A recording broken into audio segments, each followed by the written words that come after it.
Hello नमस्कार सर्वांना सर्वप्रथम श्री स्वामी समर्थ। तर आजच्या व्हिडिओमध्ये आपण पाहणार आहोत की नॉन मॉड्युलर किचन जे आहे ते कशा प्रकारे सेट केलं जाऊ शकतं एकही खिळा न लावता।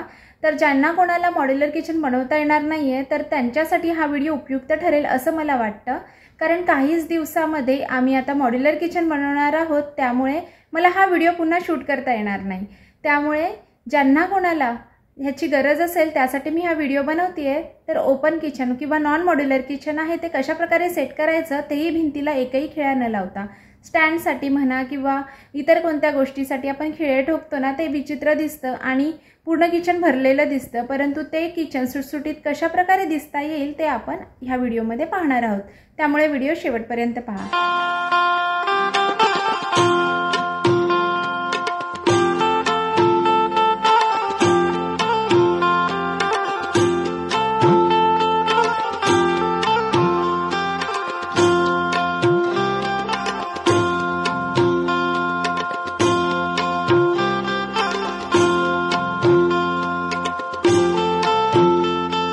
माझ्या किचनला दोन प्लॅटफॉर्म आहेत। एका प्लॅटफॉर्मवर गॅसची शेगडी आहे, ह्या साईडला जेवण बनतं म्हणून ह्या साईडला जास्त जेवणाची भांडी असतात, जेवण केलेल्या गोष्टी असतात, आणि एका साईडला बेसिन कनेक्टेड आहे, त्यामुळे हा जो प्लॅटफॉर्म आहे हा मी भांडी ठेवण्यासाठी यूज करते। तर ह्याच प्लॅटफॉर्मवरती मी एक छोटंसं स्टँड ठेवलं आहे आणि भांडी घासून ही जी जाळी आहे पिंक कलरची ही मी गावावरून आणली होती। तर ह्याच्यामध्ये ओव्हरफ्लो जरी झालं तरी भांडी खाली पडत नाही, जास्तीत जास्त भांडी मावतात। तर माझं हे जे किचन आहे ना नॉन मॉड्युलर किचन, हे मी सध्या का असं बनवते, का असं ठेवते, कारण आम्हाला सध्या अशी कंडिशन होती आमच्यावरती की आम्हाला अर्जंटली इथे शिफ्ट व्हायचं होतं। त्यामुळे माझ्या घरात जे काही सामान अवेलेबल आहे, जी काही भांडी अवेलेबल आहेत तिथपासून मी इथे सुरुवात केली आहे। आणि माझ्याकडे जुन्या घरामध्ये ही स्टँड होतं, हे स्टँडमुळे माझं बरंच किचन आहे ते सुटसुटीत दिसायला लागतं आहे, कारण हे जे स्टँड आहे ना हे आपण खाली ठेवू शकतो आणि ह्याच्यामध्ये जर तुम्ही बघितलं ना भरपूर भांडी राहतात, फक्त एवढंच की ते एकावर एक किंवा एकात एक टाकून ठेवावी लागतात। इथे नाही म्हटलं तरी इथे भरपूर सारे 7-8 ग्लास, 4-5 तांबे, त्याच्यानंतर कप्स, काचेचे कप, चिनी मातीचे कप आहेत माझ्याकडे, तर ते मी इथे ठेवते।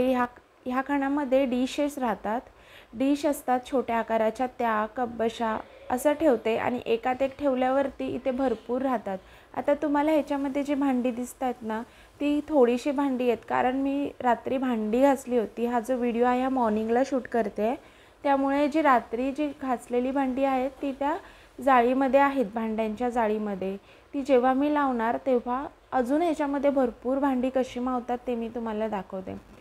आणि तुम्ही बोलाल तर माझ्याकडे एवढीच भांडी आहेत का, तर नाही, माझ्याकडे भरपूर भांडी आहेत, परंतु जसं की आम्ही घरामध्ये आम्ही दोघं आणि 2 मुलं राहतो, लहान मुलं आहेत 2 माझी, आणि आम्ही नवरा बायको असं राहतो। तर असं करून माझ्याकडे जेवढी भांडी गरजेची आहे 2 टायमाला यूज होतील। समजा कधी भांडी सकाळी घासायला नाही भेटली तर आपण रात्री एकत्र जेव्हा घासतो ऑफिसवरून आल्यावर, तर त्याप्रमाणे मी भांडी साईडला ठेवलेली आहे।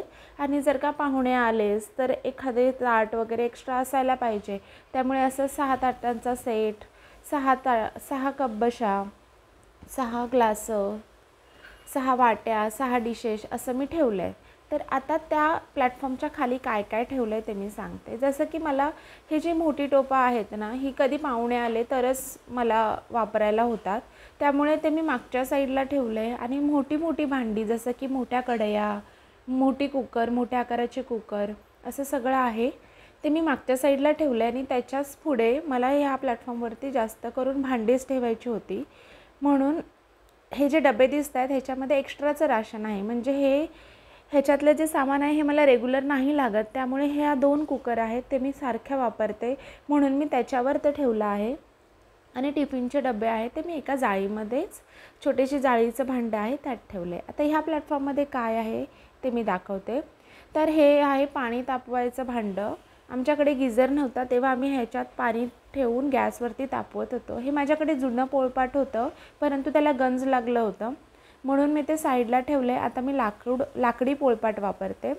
मागच्या डब्यामध्ये पापड आहेत, आम्हाला पापड आहेत ते गावावरून माझे सासूबाई पाठवतात. पापड आहे, कुरवड्या असतात, वेगवेगळ्या प्रकारच्या फेण्या असतात, तर त्या मी इथे स्टोअर केल्यात. आता माझ्याकडे ना हे असे डबे होते अवेलेबल. आता जसं मी म्हटल्याप्रमाणे आम्ही अर्जंट शिफ्टिंग केलं आहे, त्यामुळे मी सध्या माझ्याकडे जे काही अवेलेबल आहे ना त्याच्यामध्ये मी सामान ठेवून इथे स्टोअर केलेलं आहे. आम्ही थोड्या दिवसाने जेव्हा नॉन मॉड्युलर किचन बनवू तेव्हा काही गोष्टी चेंज करेन, परंतु सध्या असलेल्या गोष्टी का फेकून द्यायच्या यासाठी मी ह्याचा यूज केला आहे. तर ह्याच्यामध्ये मी डाळी, कडधान्ये ह्याचे डबे ठेवते.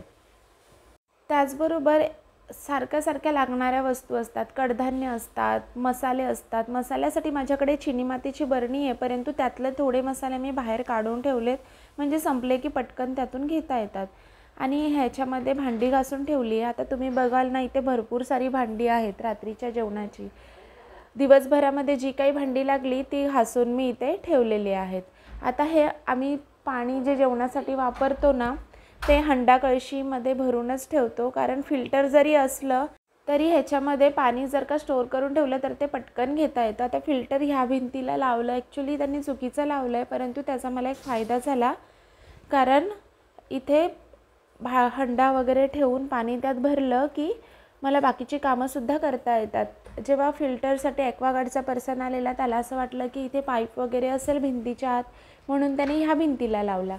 आता बेसिन सिंकच्या खालीच्या प्लॅटफॉर्मवरती काय काय आहे ते मी तुम्हाला सांगते. इथे डस्टबिन आहे. इथे जास्त करून मी काही ठेवत नाही, कारण इथे कोंबट असा वास येतो, त्यामुळे ते क्लीन करायला इझी राहावं यासाठी. आता माझ्या अपोजिट प्लॅटफॉर्मवरती काय आहे, जिथे माझी शेगडी आहे. तर मी असं खिळाळ वगैरे कुठेच काही ठोकलेलं नाही. जर तुम्ही बघाल ते जेव्हा माझं किचन प्लॅटफॉर्म होईल ना, किचन ट्रॉलीज होतील, तेव्हा मी ह्या सगळ्या गोष्टी त्याच्यामध्ये ठेवेन. परंतु ह्या ज्या सगळ्या गोष्टी आहेत, जसं की हा मसाल्याचा डबा आहे ज्याच्यामध्ये राई, जिरा, मालवणी मसाला, घाटी मसाला, हळद असं मी ठेवते. म्हणजे जेव्हा आपण फोडणी देतो ना, तर हा एक डबा उघडला की होऊन जातो. माझ्याकडे हा जुना डबा आहे आणि तेलसुद्धा मी ह्या किटलीत ठेवते. छोट्या डब्यामध्ये जे तेल आहे ना ते मी चपातीसाठी वापरते, त्यामुळे वेगळं भांडं वापरायची गरज नाही. ह्या डब्यामध्ये साखर आहे, मागच्या डब्यामध्ये चहा पावडर आहे आणि बाजूला एक्स्ट्रा मसाले आणि इथे दुधाचं टोप आहे. माझी ही शेगडी आहे ही जुनीच आहे, मी नवीन शेगडी नाही घेतली कारण ही खूप उत्तम चालते. ह्याच्यामध्ये चहापत्ती वगैरे ठेवली आहे, म्हणजे ह्या प्लॅटफॉर्मवरती इझिली अवेलेबल होईल ना असं सामान मी ठेवते आणि जास्त गर्दी होणार नाही असं बघते. तर खालच्या प्लॅटफॉर्ममध्ये काय ते बघते. हे पिठाचे डबे आहेत, ज्याच्यामध्ये एका डब्यामध्ये ज्वारीचं पीठ, एका डब्यामध्ये गव्हाचं पीठ आहे आणि त्याच्याच बाजूला जे आहे त्याच्यामध्ये तांदळाचं पीठसुद्धा आहे आणि एक्स्ट्रा जर का पीठ उरलं असेल ते आहे. ह्याच्यामध्ये बाजूच्या प्लॅटफॉर्ममध्ये एक्स्ट्रा सिलेंडर जो असतो तो मी ठेवला आहे. मागच्या डब्यांमध्ये आहे ते एक्स्ट्राचंच राशन आहे. चिनी मातीच्या बरणीमध्ये मसाले आहेत, त्याच्यावरती एक्स्ट्रा असलेली साखर पूर्ण डब्यात भरली आहे. एक्स्ट्रा शेंगदाणे ते भरलेले आहेत. आपण जेव्हा डीमार्टमधून सामान आणतो तेव्हा काही सामान उरतं, तर त्यातल्या थोडं सामान काढून ज्या पिशव्या उरतात ना त्या पिशव्यामध्ये डाळी वगैरे भरलेल्या आहेत एक्स्ट्रा, ते मी इथे ठेवते. ह्या डब्यामध्ये तांदूळ आहेत. माझ्याकडे इंद्रायणी तांदूळसुद्धा बनतो आणि साधा बिर्याणी तांदूळ, त्यामुळे 2-3 डबे आहेत माझ्याकडे तांदळाचे. ह्या डब्यामध्ये काजू, बदाम असं ठेवलेलं आहे. जिथे व्हाईट डबे दिसतात काजू, बदाम आणि पिस्ता, म्हणजे मुलांना द्यायला बरं पडतं. टिफिनचे बॉक्स, कारण ते सारखे बाहेरच असतात, तर ते इझी जातात सकाळी टिफिन भरण्यासाठी, त्यामुळे मी ते बाहेर ठेवते. आणि मागच्या डब्यामध्ये जे कलरफुल डबे आहेत ना त्याच्यामध्ये बडीशोप आहे, त्याच्यानंतर धने, जिरे, राई, म्हणजे संपलं मसाल्यातले डब्यातले की ह्याच्यातून काढून पटकन त्याच्यात भरता येतात. आणि जसं मी म्हटलं की मी नवीन काहीच घेतलेलं नाही आहे. जेव्हा किचन बनेल तेव्हा हळूहळू गोष्टी करता येतील. तर इथे माझ्याकडे ना कांदे बटाटे ठेवण्यासाठी जे भांडं होतं तेच मी वापरते आहे. एकदम हवा खेळती राहते ह्याच्यामध्ये. खालच्या डब्यामध्ये जे ड्रम दिसतात ना ह्याच्यामध्ये जास्तचं धान्य आहे. हे धान्य आम्हाला गावावरून येतं, ज्वारी येते आणि गहू येतात, तर मी ह्या भांड्यांमध्ये भरून ठेवते. आम्ही जेव्हा शिफ्ट झालो ना तेव्हा इथे पाण्याची सोय, म्हणजे फिल्टर जेव्हा नव्हता लावलेला तेव्हा मी हे पाण्याचं कंटेनर आणलेलं, तर हे कंटेनर मी माझ्याकडेच ठेवलं आहे अजूनपर्यंत, कारण इमर्जन्सीला जर का पाणी भरायचं झालं तर ते असावं आपल्याकडे, कधी लाईट जाते तर पाहुणे येतात तर ते असावं, म्हणून मी ते काही रिटर्न दिलेले नाही, त्याचे पैसे पेड केलेत आणि ते मी ठेवलेलं आहे. तर अशा प्रकारे ओव्हरऑल माझं किचन दिसतं.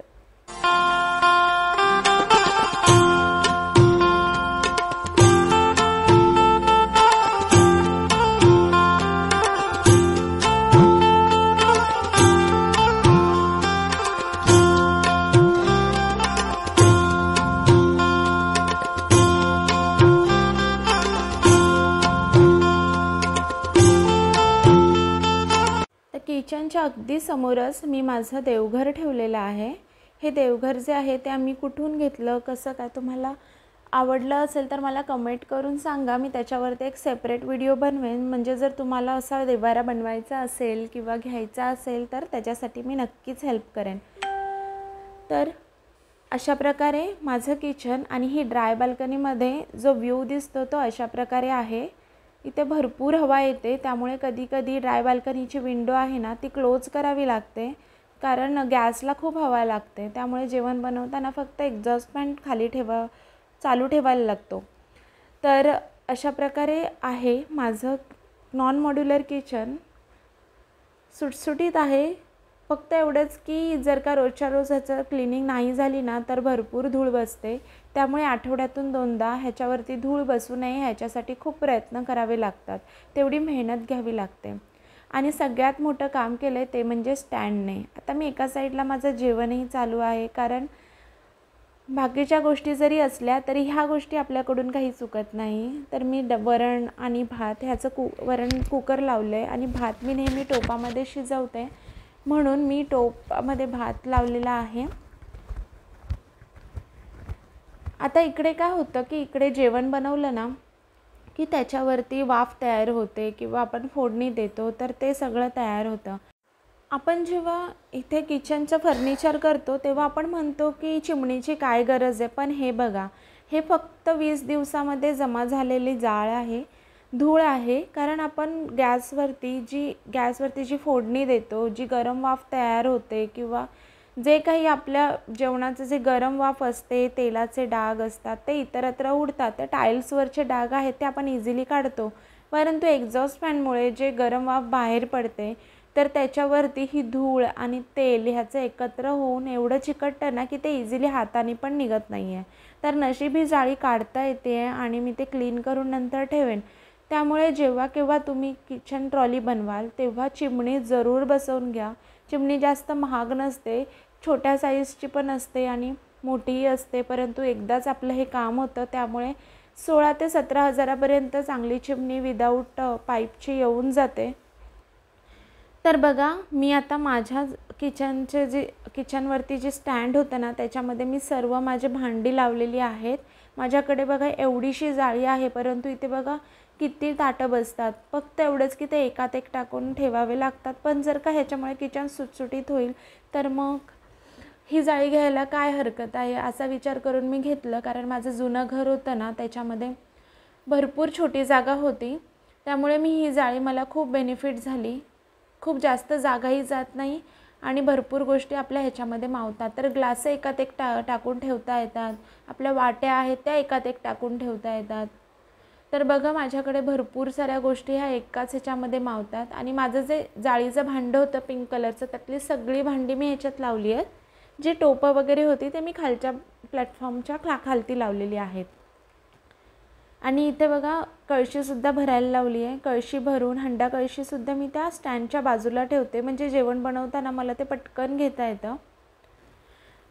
तर अशा प्रकारे मी माझं किचन आहे ते सेट केलं आहे. तुम्हाला कसं वाटलं हे अरेंजमेंट मला नक्की सांगा. काही नाही करायचं, जास्त न लागणाऱ्या गोष्टी आहेत ते मागच्या साईडला ठेवायच्या आणि हाताशी ज्या गोष्टी आपल्याला गरजेच्या आहेत त्या पुढे ठेवायच्या आणि जास्तीत जास्त लागणाऱ्या वस्तूच नेमक्या ठेवायच्या. आणि एवढा विचार करायचा की पाहुणे आले की पटकन आपल्या हाताशी त्या गोष्टी असायला पाहिजे, म्हणजे ऐन वेळेला आपल्याला कुठलीच धावपळ होत नाही किंवा आता कुठून आणू बाकीच्या वस्तू, तर असा सगळा प्रश्न पडत नाही. सर्व काही इझिली मॅनेज होतं. त्यामुळे अशा प्रकारे असं सगळं केलं की व्यवस्थित सगळं होऊन जातं मॅनेज. आम्ही जे मॉड्युलर किचन बनवणार आहोत त्याची कॉस्ट अगदी खूपच कमी आहे. तर ते कशाप्रकारे कोणाकडून आम्ही बनवून घेतलं, कसं काय ते आम्ही तुम्हाला पुढच्या व्हिडिओमध्ये सांगेन. जेव्हा ते बनेल तेव्हा त्याचं एक किचन टूर मी तुमच्यासोबत शेअर करेन. त्यामुळे चॅनलला सबस्क्राईब केलं नसेल तर तुम्ही लवकरात लवकर करून घ्या.